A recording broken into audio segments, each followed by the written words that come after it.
Hi, welcome to our Smallholding Update for May. We're in mid-May and everything has burst into life truly from perhaps the last time we didn't upload.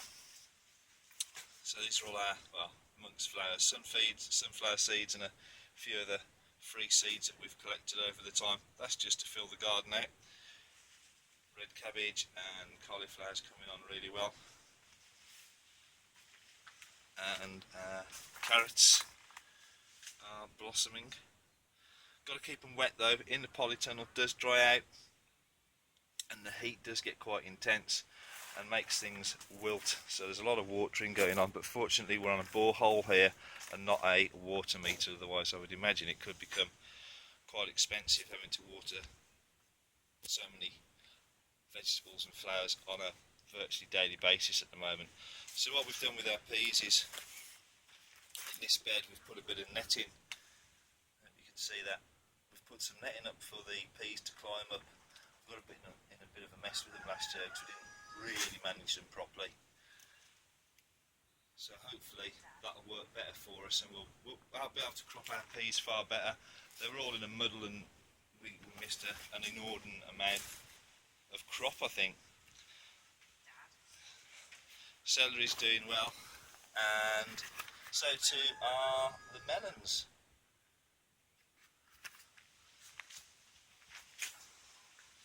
Hopefully we're going to have a massive crop of tomatoes this year, and we've already started eating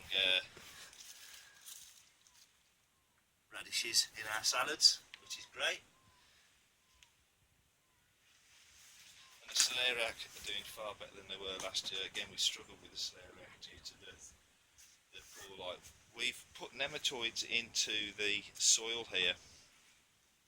We've been reading that there's going to be a big slug problem this year, potentially due to the lack of cold weather we had over the winter, which will kill off the slugs. So we've bought some nematoids. We've done one application.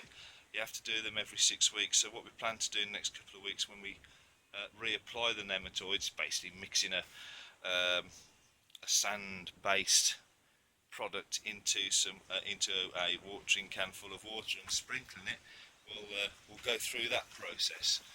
It's obviously all natural. We're not using any pesticides or anything here on the plot. So fighting against the weeds is a constant battle. It really is.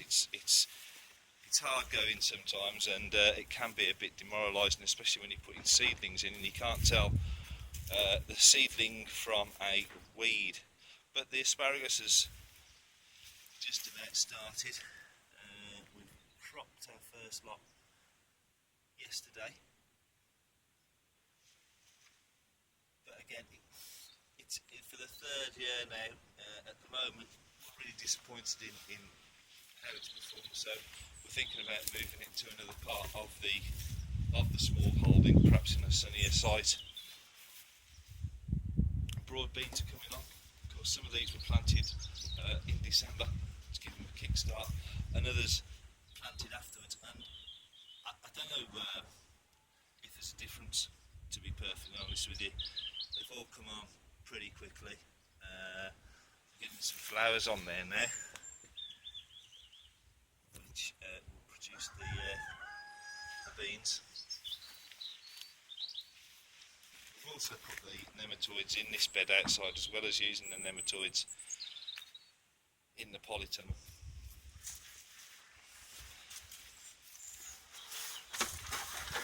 So just take you round to the orchard and the apiary. The bees still set for the end of June, so we're quite excited about that. We're still doing our training and our courses.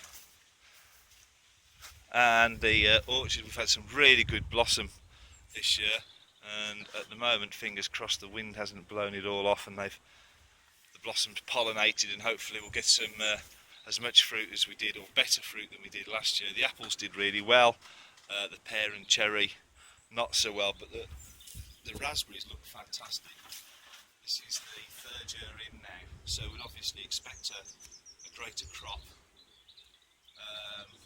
but they really are doing stupendously well. cherry blossoms all off the cherry now. Hopefully some of these will turn into cherry fruits. And the pear, again, lots of blossom. And if you can pick that up, you should see where the blossom's fallen now and the fruit will start showing. Gooseberries, got some fruit on the gooseberries now. Got to be careful. There we go. So I'll be looking to start harvesting those hopefully next month. Lovely with a bit of roast pork. Logan berries. Didn't have any last year. And these are our red currant plants, which we've grown from cuttings. And again, the apple's really done well last year, and it looks even better this year. They've established now. The first year, if you may remember, we had a couple of trees we lost due to the high winds and the damage that it caused. It just burnt the trees effectively. But these look really healthy, and I think I've said before what we've tried to do, certainly with the plants of the fruit trees that we've just planted in the apiary, we've tried to buy local species from a local grower, so they'll be familiar with the type of weather conditions that we have here. So again, we've got a damson and some apples here. One's actually an Anglesey apple.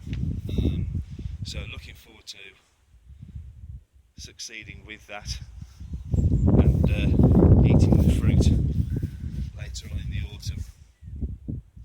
So that's the windbreak for the apiary that you're looking at now. That's all ready, as I say. Just really the hedging. As I turn now, you can probably hear the wind coming across the land, but we've put a windbreak in all the way up the field.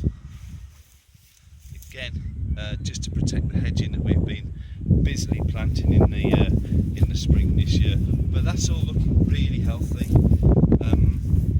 So we're quite pleased with our labours. We've been working really hard every moment of the day, or certainly of the weekend that we've had, to get out. We have got out just to get the amount of work done that we need to do. At this time of year, it is really a busy day, busy time. So just this one final bit now. This is the where we will be putting the polytunnel. Well, that's not going to happen until next year now, I've no doubt. But we've put some fencing around and we've put our sweet corn in, which we've buffered a cold frame after starting them in the polytunnel. So we've put them in the field today. They look healthy enough, and we've just soiled up our potatoes, which are all coming up. I think I said we were doing a bit of an experiment last time we were on. We've taken some seed potatoes and we're going to compare them with ordinary shop bought potatoes that we've let go to seed, to see if there is a difference. So that's it for now. See you soon.